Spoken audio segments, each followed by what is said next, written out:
Welcome back to Mega Psyche, where we take the moments that make your heart race and your brain freeze, and we break down exactly what is happening psychologically, so you never have to walk away wondering what if again. Today we are talking about something that has cost more people more happiness than almost any other psychological barrier that exists. And by the end of this video, you're going to have 5 specific tools that your brain can actually use the next time you see someone you want to talk to. Let me be honest with you first. I used to think that the people who could walk up to anyone, anywhere, at any time were just built differently, like they were handed some kind of confidence gene at birth that the rest of us simply did not receive, like they never felt that stomach drop, that internal voice that whispers, wait, not yet, maybe tomorrow, maybe never. I watched from the sidelines while someone else walked up to the person I wanted to talk to, and I told myself it was just my personality, just who I was, that this was simply how I was wired, and there was nothing to be done about it. That was the most expensive lie I ever believed. Because here is what the research actually says. Confidence is not something you are born with. Confidence is something you do. Approaching someone you are genuinely drawn to is not a talent that some people have and others do not. It is a skill, a specific, learnable, repeatable skill with clear psychological steps that the human brain responds to every single time. And Mega Psyche is about to walk you through exactly what those steps are. Drop a 1 in the comments right now if you have ever watched someone else approach the person you want to talk to while you stayed frozen. And drop a 2 if you are someone who has never had a problem walking up to anyone. Because I want to know which side of this the Mega Psyche audience is on. Step 1. Warm the interaction before it even starts. Here is something that completely changed how I understood social connection once I actually read the research behind it. Cold approaches fail far more often than warm ones. And the reason has nothing to do with what you say. It has everything to do with how jarring it feels to another person's brain to go from 0 to full social engagement with a complete stranger in under 1 second. Psychologists call this social priming. And the principle is elegantly simple.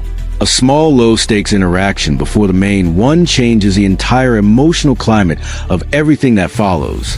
Make brief, genuine eye contact and smile before you approach. Acknowledge their presence in a small, natural way first.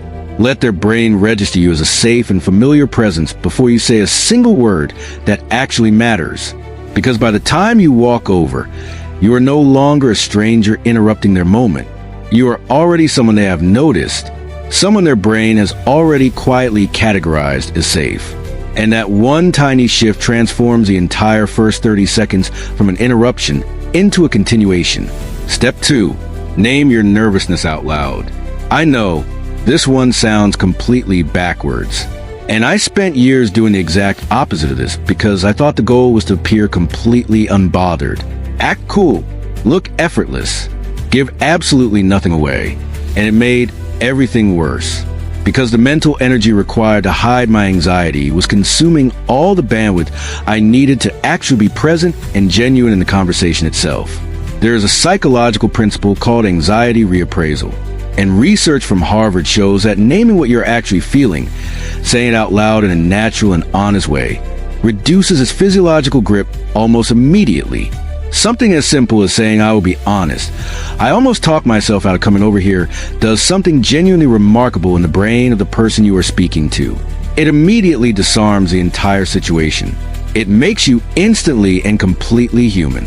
And most powerfully of all, it makes them feel chosen rather than targeted. And here is a psychological truth that Mega Psyche wants you to hold on to.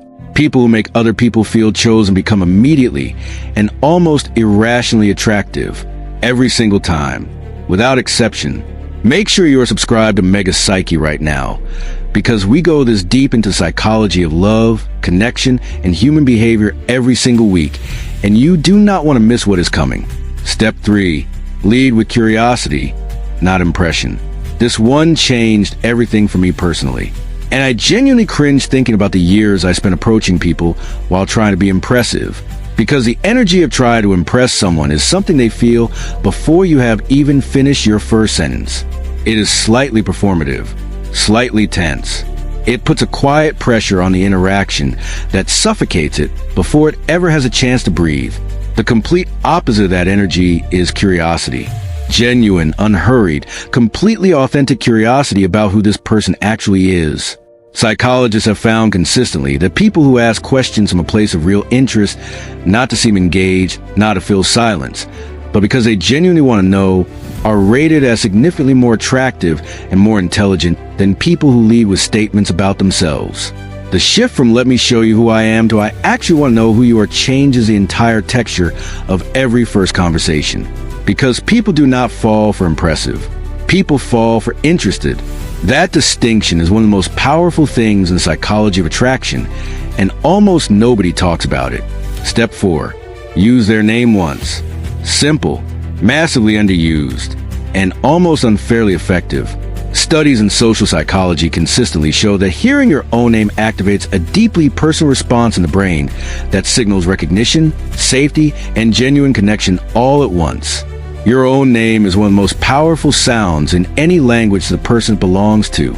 It is the word that has represented you your entire life.